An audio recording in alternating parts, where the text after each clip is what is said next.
Hello everyone.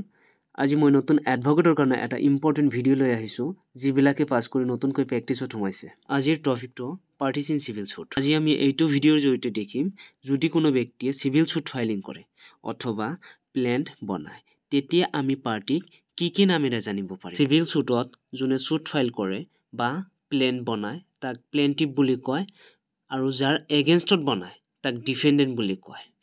প্লেন্টিভ মানে বাদী আৰু ডিফেন্ডেন্ট মানে প্ৰতিবাদী। Petitioner opposite party. সিভিল সুটত পেটিশনাৰ অপোজিট পাৰ্টি কেতিয়া হয়? যেতিয়া মেইন সুট ফাইলিং কৰোতে আমি কিবা এটা ইম্পৰ্টেন্ট ডকুমেন্টস পাহৰি গলো অথবা কেছ চলি থকা অৱস্থাত কিবা এটা ইম্পৰ্টেন্ট ডকুমেন্টস পালো। সেই মিসিং হোৱা ডকুমেন্টসখিনি এই মেইন সুটৰ লগত এড কৰিবলৈ এখন পেটিশন দিয়া হয় আৰু এই পেটিশনটো মিস কেছ হিচাপে আহে আৰু সেই মিস কেছত আপোনাৰ যোনে পেটিশন দিয়ে তাক পেটিশনাৰ বোলে আৰু যাৰ এগেইনষ্টত দিয়ে তাক অপোজিট পাৰ্টি বুলি কয়। সিভিল সুটত ডিগ্ৰী হোল্ডাৰ জাজমেন্ট ডেপ্টৰ কেতিয়া আহে?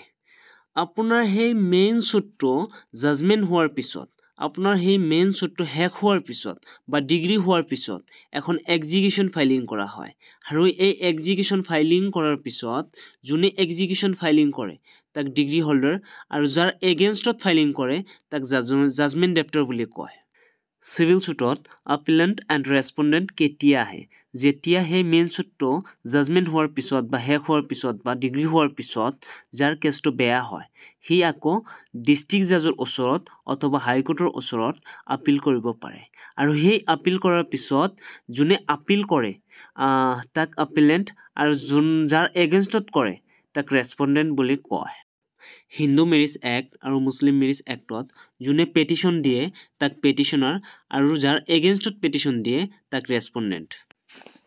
মেইনটেনেন্স আৰু ডিভি কেছত ডিভি মিন্স ডমেষ্টিক ভায়োলেন্স যোনে পেটিশন দিয়ে তাক এগ্ৰি পাৰ্সন বা এপ্লিকেন্ট আৰু যাৰ এগেইনষ্টত পেটিশন দিয়ে তাক ৰেছপন্ডেন্ট। আই হোপ ভিডিওটো নতুনকৈ প্ৰেক্টিছত আহা সবৰে অলপ হলেও কামত আহিব। Thank you so much for watching this videos.